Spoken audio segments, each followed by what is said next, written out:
Continuamos, segundo bloque de Plus Energético. Estamos realizando el programa cada uno desde su casa, como indica este aislamiento social y preventivo. Raúl, teníamos más temas para seguir charlando en este programa de hoy y justamente hablábamos quizás de un sector de la economía hidrocarburífera y ahora nos vamos a la situación que están viviendo las pymes. Hablábamos de refinerías, de destilerías, y ahora vamos a ver cómo están viviendo la crisis que se ha generado las pequeñas y medianas empresas que operan en el sector. Justamente esta semana, antes de ayer, hubo un informe que se emitió por parte de una consultora y que toma varios temas a tener en cuenta, escenarios posibles, análisis de la situación y quizás también buscándole la vuelta a esta situación que se está viviendo hoy en día. Estuvimos hablando con Gonzalo Echegaray, quien forma parte de esta consultora y también de la Cámara CEIPA, y él nos explicó en principio si se está frente a una especie de tormenta perfecta que haya generado esta crisis energética actual. Si te parece, la compartimos. Por favor. La gran pregunta creo que es si se pudo o si se puede evaluar esto como una tormenta perfecta a nivel internacional, nacional y regional. Te diría que hay varios factores que nos hacen ver esto como una gran tormenta.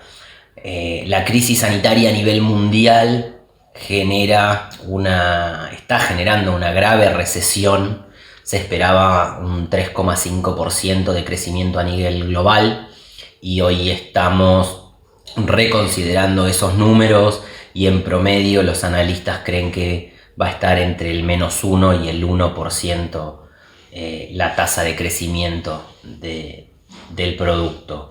Esto es el mejor indicador de la correlación de demanda de petróleo a nivel mundial, que se esperaba que fuera de 100 millones de barriles por día y que antes de la crisis sanitaria se macheaba con una producción de 100 millones de barriles por día. Entonces, al generarse una caída en la demanda, la OPEP hace unos días empezó conversaciones que finalizaron antes de ayer, en la cual planea reducir la producción en 10 millones de barriles, generando entonces 90 millones de barriles día de producción. Lamentablemente esto no se vio reflejado en los precios, que continúan a $32 el Brent, a 23 dólares el WTI, y probablemente lo que está reflejando esto es que nuevamente la demanda esperada después de estos niveles de crisis esté más cerca de los 85 millones de barriles por día que de los 90 a los que se reduciría la producción. A nivel nacional, la crisis ya la teníamos de antemano. Es una crisis que tiene que ver con la renegociación de la deuda, que tiene que ver con los controles a los tipos de cambio, con los controles a la recuperación de divisas por parte de quienes invierten en el país. Esos miedos han generado un cierto ruido a partir de las PASO de 2019. Eso ya nos había quitado nivel de actividad. Veníamos de 600 fracturas mes y estuvimos en enero y febrero alcanzando apenas las 400 fracturas. Esa es la situación de Argentina, esa es la situación a nivel mundial, y a nivel regional después, digamos, se suceden estos hechos de una restricción a la movilidad y a la capacidad de trabajo que terminan de configurar esa gran tormenta perfecta. A nivel nacional, el otro gran factor que venía complicando sobre todo al sector pyme era una escasa capacidad de acceso al financiamiento y un costo del financiamiento con tasas de interés muy altas que resultaron en fuertes caídas en los últimos meses previo al coronavirus, y por otro lado la economía general de la Argentina que se resiente, y entonces una gran cantidad de empresas viendo como posibilidad de actividad a vaca muerta viniendo a competir casi a precios que a veces parecían de dumping porque alcanzaba con cubrir los costos variables como para generar algún repago de los costos fijos a las empresas que venían de fuera de la provincia. Entonces, me parece que hay una situación muy complicada y que va a ser muy complicada hacia adelante.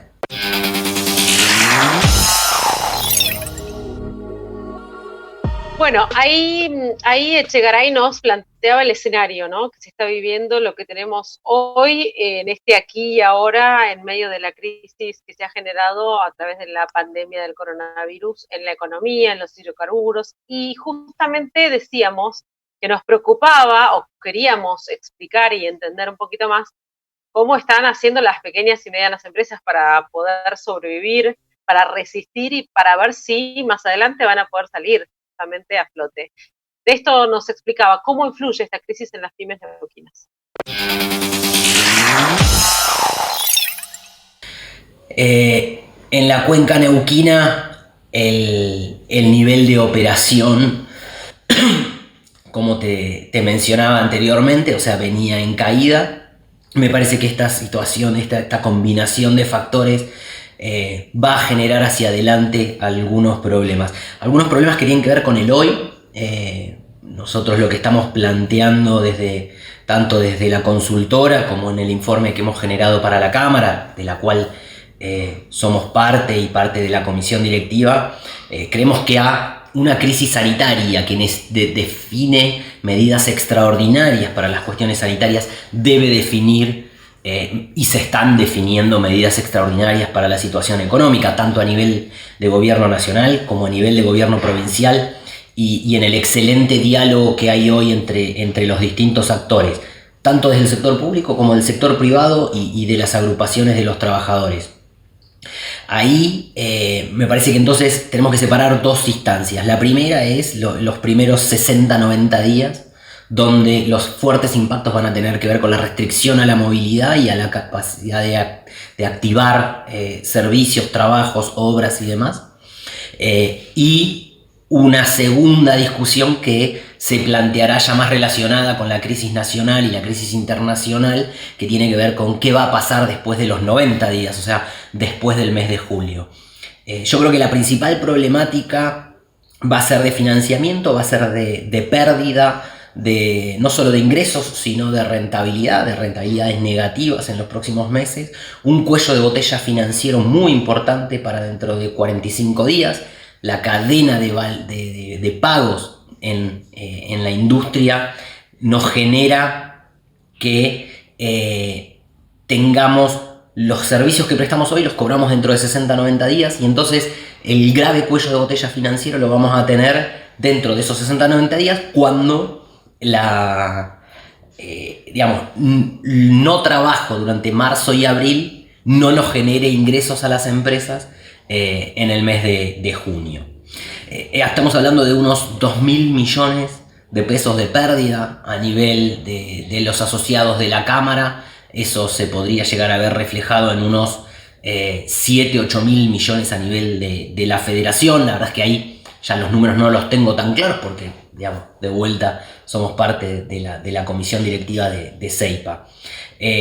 Creo que la otra gran discusión a nivel de números es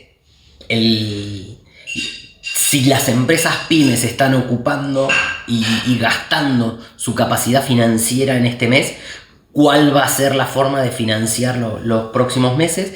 Y por último te diría que también va a ser importante nuestro compromiso y el compromiso de todas las cámaras de la provincia en tratar de no suspender ni despedir gente, y cuáles van a ser los aportes extraordinarios por parte de tanto el gobierno nacional como el gobierno provincial, y lo que se puede hacer en términos de prórrogas impositivas.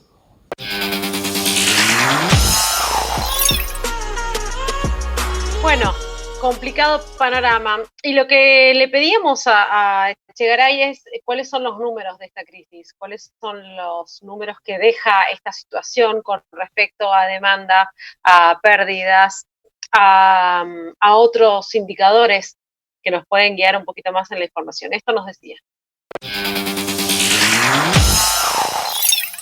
Hay 2.000 millones de pérdida de rentabilidad entre empresas, 83 empresas asociadas a la Cámara, con una masa salarial de 600 millones de pesos, con una facturación estimada de unos 1.500 millones de pesos mes, y entonces es una pérdida que equivale a unos 10 meses de rentabilidad, lo cual es muy fuerte. Y digamos, el otro número es cuál va a ser la reactivación y cómo se va a dar. Nosotros estimamos en un escenario, en uno de los 3 escenarios, tal vez el escenario más probable es que tengamos 30% de actividad a lo que veníamos acostumbrados durante el mes de mayo, 40, 50 en junio, 60, 70, y probablemente recuperemos, ojalá, los niveles de actividad pre-coronavirus hacia el último trimestre de este año.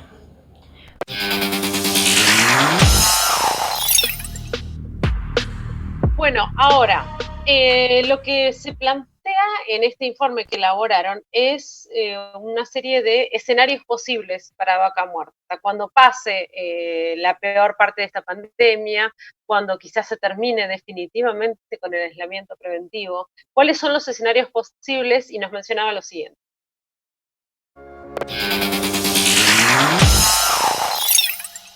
Sin dudas hay distintos escenarios y ahí tomo como una de las buenas noticias el gran compromiso que están teniendo todos los actores, sindicatos, cámaras empresarias, gobiernos locales, gobierno provincial, gobierno nacional, entidades, algunas entidades bancarias. Entonces me parece que vamos hacia el mejor escenario posible. ¿Cuál es? Nosotros entendemos que también depende de lo que será, cuál sea la situación. La renegociación de la deuda, por un lado, porque las inversiones van a requerirle a la Argentina que puedan repatriar sus inversiones, o por lo menos parte de sus beneficios. Cuál sea el equilibrio en el cual se termine dando el precio del barril del petróleo. Nos parece que hay oportunidades en gas, en redireccionar parte de las inversiones y sostener la actividad con el gas. Ahí ya esto se podría ver en el mediano plazo porque, digamos, lo que estamos pensando es como una obra estratégica donde se reactive la economía a partir de la obra pública en los gasoductos que son necesarios para elevar la demanda de Vaca Muerta. Y vemos una gran oportunidad en un barril criollo que reconocemos que la economía nacional va a tener ciertas limitaciones, pero que por otro lado en el mediano plazo le ahorraría a la Argentina sostener un nivel de actividad en petróleo suficiente para no tener que importar petróleo y exportar divisas. Me parece que va a ser fundamental el apoyo de los trabajadores, de los pymes, de las operadoras y de las empresas de servicios especiales para hacer una cadena de valor lo más eficiente posible. Y sin dudas se van a requerir que, digamos, que se pongan en marcha algunos áreas de recuperación secundaria que tienen lifting cost, o sea, costo de extracción del barril más económico que cuando pensamos en lo que es toda la etapa de exploración, perforación, fractura y workover, que ahí ya, digamos, comparamos contra un break-even.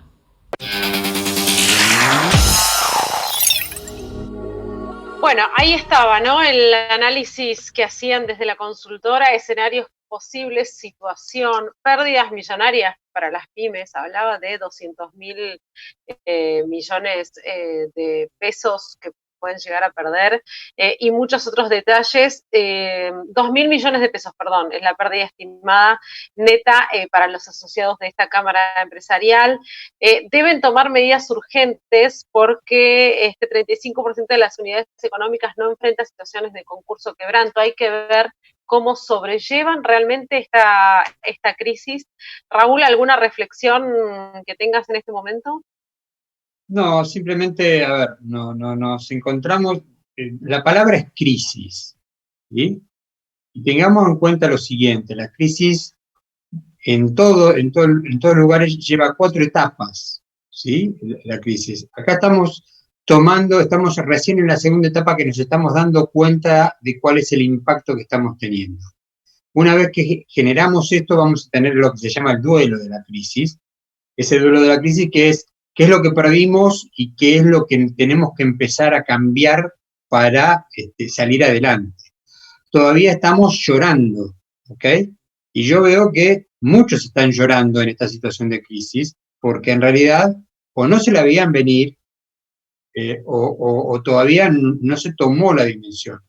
Lo que significa esto es que va a cambiar el modelo en el cual estamos inmersos, ¿sí? Esto es lo que hay que empezar a tomar en cuenta. Si yo vuelvo para atrás como era lo que pensábamos, cuál era el escenario post pandemia, ¿sí? Que es pensarlo en diciembre o en enero, no existe eso. Eso no existe, no existe esos escenarios. Dejaron de existir, por lo menos por el corto plazo. Entonces lo que tenemos que pensar es cómo cambiar esta realidad hoy, pensando con lo que tenemos, ¿sí? Volvemos a vuelta. Alguna de las cosas que dijo está muy bien. Hay que redireccionar en tal caso al gas, porque el barril puede ser que no se dé. Entonces tenemos que cambiar esto. Y también tenemos que cambiar la relación quizás con los costos laborales que tenemos, porque son costos muy altos en función de la economía mundial, ¿sí? Mientras que el resto tiene un listing cost de $30, nosotros estamos en los 45. Entonces, esto también hay que pensarlo, no solo pensarlo desde ver cómo nos pueden ayudar, sino cómo reorganizar internamente para enfrentar esta situación, ¿sí? Lo bueno de todo esto es que están todos sentados, todos los actores están sentados, pero lo que hay que hacer es cambiar el chip y empezar a pensar que lo que era dejó de ser y lo que viene es algo nuevo. Bien, bueno, Raúl, vamos a ir ahora a compartir información que tenemos en placas que se han diseñado con los resultados de algunos, los más destacados, del informe de tendencias en el sector energético que elabora el Instituto, el IAE, todos los meses, y en donde tenemos algunos números, y el Instituto Argentino de Energía. Y en donde tenemos varios números que queríamos compartir con ustedes. Recordemos que estamos hablando del informe que se conoció ahora, los números son de febrero y marzo, así que quizás más significativo va a ser el próximo informe del mes que viene, pero vamos a compartir la primera placa que tenemos elaborada para información, en donde se ve claramente la producción de hidrocarburos, que en febrero del 2020, la producción de petróleo en febrero, reitero, aumentó un 2,9% y un 3,7% en el acumulado de los últimos 12 meses. Reitero, son números de febrero que se encuentran en este informe de tendencias del sector energético del mes de marzo, con datos de los meses de enero, febrero, elaborado por el equipo técnico del IAE. Vamos a la segunda placa, en donde vemos también que en febrero del 2020 la producción de gas disminuyó un 5,2%, aunque aumenta un 3,7% en el acumulado de los últimos 12 meses respecto de igual periodo anterior. Aumenta un 3,7% en el acumulado de los últimos 12 meses. Y en la placa número 3 vemos la demanda total de energía eléctrica, que se redujo en febrero 2020 un 2,2% respecto al mismo mes del año anterior e interrumpió el crecimiento interanual que tenía desde septiembre del 2019.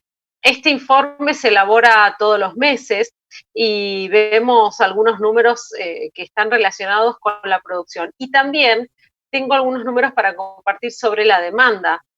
Ahí veíamos en la última placa la demanda total de energía eléctrica que se redujo en febrero. Otros datos que están en este informe indica que en los últimos 12 meses la demanda de energía eléctrica total se redujo en un 2% respecto al año anterior. Esto seguramente relacionado por una baja en el sector industrial, en la demanda del sector industrial. Luego vamos a estar publicando también esta información en mejorinformado.com. Raúl, volvemos a nuestro intercambio desde tu casa, desde casa, y ahora hablamos y vamos a entrar un poquito más en detalle en algo que mencionábamos en el bloque anterior con respecto a la inequidad en el sector eléctrico que se dio también a través de una charla con el ingeniero Carlos Ciaponi. La cooperativa neuquina no trasladó los aumentos a los usuarios residenciales, recordemos, en aquel momento generando una deuda con Camesa. Hoy ese decreto pone nuevamente al descubierto la inequidad del sistema eléctrico argentino. ¿Tenés más detalles para agregar de lo que decíamos antes? Sí, mirá, lo que se decía es que, a ver, Chaponi ayer a la noche lo que dijo fue que no habían tenido la recaudación apenas del 30%. La factura de Camesa venció el día 7 de este mes, ¿sí? Y tenían que haber pagado 142 millones de pesos, que es la facturación del mes que tenía Calf. Solo llegaron a recaudar 98 millones de pesos, casi el 30%. Pero en esta situación está la mayoría de las distribuidoras pequeñas. Hay 76 cooperativas del interior del país que en este momento, a la fecha de ayer, adeudan a Camesa más de 14 mil millones de dólares únicamente por lo que es la facturación de estos meses que se dieron y que obviamente por el decreto presidencial no pueden cobrar y se ha visto mermada la recaudación. Entonces, Chaponi ayer fue duro en los términos en que habló, porque la ley lo que establece es una libre competencia y no monopólica, y en realidad lo que está pidiendo es la intervención, ¿sí?, de los principales actores del sector, para poder ver esta situación y analizarlo de otra perspectiva, porque lo que dijo claramente que no han mostrado un nivel de sensibilidad en esta situación los principales actores del sector energético. Mientras que todos los actores de todas las demás actividades han intentado, ¿sí?, sensibilizarse en la situación de la pandemia y contribuir desde algún aspecto, sí. Camesa, desde el lugar como compañía mayorista, sigue facturando y pone en riesgo a las distribuidoras más pequeñas. Esto es el gran tema. Entonces, yo creo que ahí hay que sentarse, ¿sí?, nuevamente, y empezar a ver cómo poder trabajar este tema para que las cooperativas, las distribuidoras del interior no sufran el impacto que no sufren, porque en realidad no lo sufren, las grandes compañías que están centradas en Buenos Aires. Bien, Raúl, ya nos queda poco tiempo de este Plus Energético de hoy. Vamos a ir nuevamente a Mejor Informado, en donde tenemos una recopilación, en donde mostramos cómo se está trabajando en lo que sería responsabilidad social empresaria, donaciones, asistencia desde las empresas hacia la comunidad.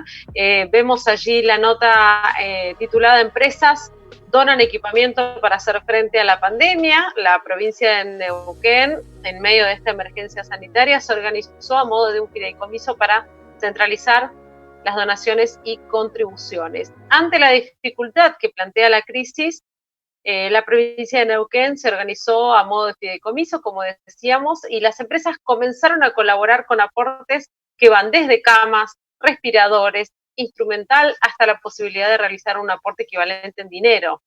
Mejorinformado.com ha recabado información e indica que la mayoría de las operadoras y compañías de servicios se encuentran gestionando, en muchos casos ya han entregado nuevos equipamientos hospitales, tanto de la provincia de Buenos Aires como de Río Negro y de Neuquén. En la nota está detallado más o menos un paneo, un pantallazo de la información que pudimos obtener con respecto a cómo se está trabajando, Raúl, desde las empresas para contribuir a esta crisis.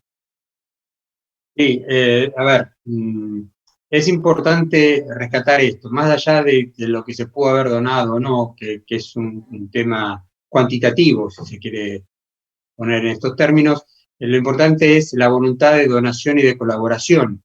Recién hablábamos que el sistema de inequidad, las empresas operadoras, como muchas empresas del sector petrolero, están sintiendo el efecto de la pandemia y el efecto económico que está pasando hoy por el país, pero más allá de eso no dejan de colaborar con los sectores más vulnerables y de repente poniendo donaciones al sistema de salud, tanto provincial como municipal, según a quien corresponda. ¿Sí? Del relevamiento que estuvimos haciendo en Plus con las distintas operadoras, nadie quiere exponerse directamente a decir qué es lo que están donando más en esta situación, y creemos que es valioso, pero también es importante que la sociedad sepa que las operadoras, más allá de la situación que están pasando, están colaborando con el gobierno y con los municipios en este tema. Y creo que es importante también rescatarlo. Por eso creo que la nota que vos hiciste fue en ese sentido. Bien, Raúl, antes de despedirnos, una información que va a ser noticia en los próximos días, que está relacionada con este presunto acuerdo que se va a firmar entre petroleros, excluimos a jerárquicos, pero sí petroleros privados, con respecto a que se les paguen los sueldos mínimos y también viandas. ¿Cuál es la información? Porque oficialmente todavía no se difundió nada.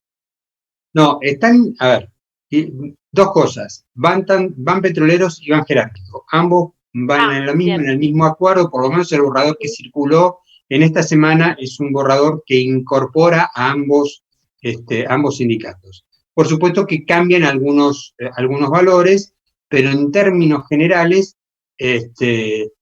tienen los mismos componentes. En realidad hubo mucho. Recordemos que la Cámara de Empresas Especiales no quería ir a un preventivo de crisis. El preventivo de crisis lo que significaba era una suspensión de la actividad y, por supuesto, la posibilidad de un despido en el corto plazo una vez terminada ¿cómo se llama? La desvinculación, una vez terminada el preventivo, el tiempo preventivo. El gremio insistió, llegó a un acuerdo con los dos sindicatos, con las cámaras, con ambas, con la de operadores y con la de servicio, para no echar a la gente. ¿Ok? ¿Esto qué significa? Que hasta el 31 de mayo, creo que es el 31 de mayo, si mal no recuerdo, si el 31 del 5, si se firma el acuerdo, va a existir este convenio o este acuerdo marco donde las empresas van a sostener los puestos de trabajo sin ningún tipo de despido ni preventivo de crisis. Esto hace a toda la cadena de trabajadores, tanto jerárquicos como a petroleros privados de base.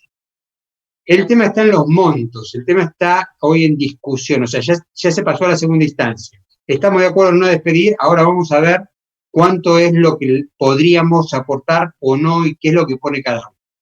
En esto está la discusión en esta semana, de acuerdo a lo que dijo Guillermo Pereira el otro día en otro medio, fue que estaban avanzando y que habían avanzado bastante bien, que tenían un acuerdo. Nosotros pedimos algunas empresas que están trabajando dentro de la Cámara información y lo que en realidad, para tener un te perdimos, Raúl. Perdimos todo, discúlpame, repetime. Sí, repetí desde el punto, por favor.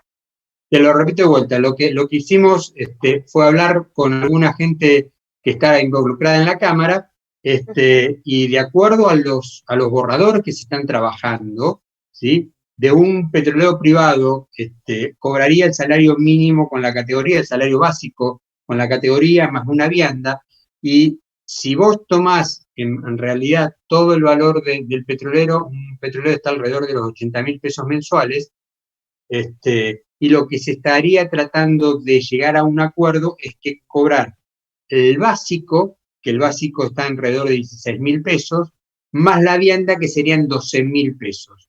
Esto hace un total de 28, 30.000 pesos de acuerdo a la categoría, ¿sí? Que cobraría por estos 2 meses, ¿sí? Hasta ver cómo reactivar el tema. Porque lo que se está tratando de ver es no ir al petróleo, sino redireccionar las inversiones al gas.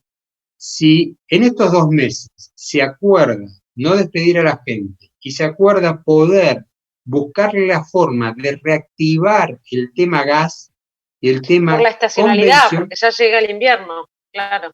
El tema convencional, mucha de la gente que está en la casa podría, lo ponemos en potencial, podría volver al campo y podría reactivarse. Por lo tanto, lo que están haciendo es una cuestión de un acuerdo marco puente hasta llegar hasta el 31 de mayo y de ahí en más poder ver cómo poder solucionar y cómo reactivar la cadena productiva.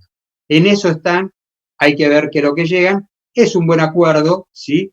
Y el gremio, por otro lado, también hay que reconocer esto, baja, no cobraría la cuota sindical, porque es no remunerativo, y lo único que percibe es sobre el sueldo básico, que son 16.000 pesos, va a recibir el correspondiente a la obra social, que es mínimo, estamos hablando prácticamente de 400 pesos, ¿sí? O sea, y de esta manera el petrolero y todo el grupo familiar tendría...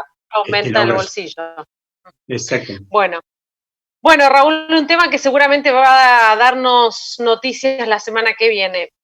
Cerramos este plus energético de hoy, continuamos en este aislamiento, continuamos haciendo el programa de forma remota, agradeciendo a todo el equipo de técnica y de producción del canal de Prima Multimedios que lo hace posible. ¿Nos vemos la semana que viene? Nos vemos la semana que viene. Chao. Gracias. Chao.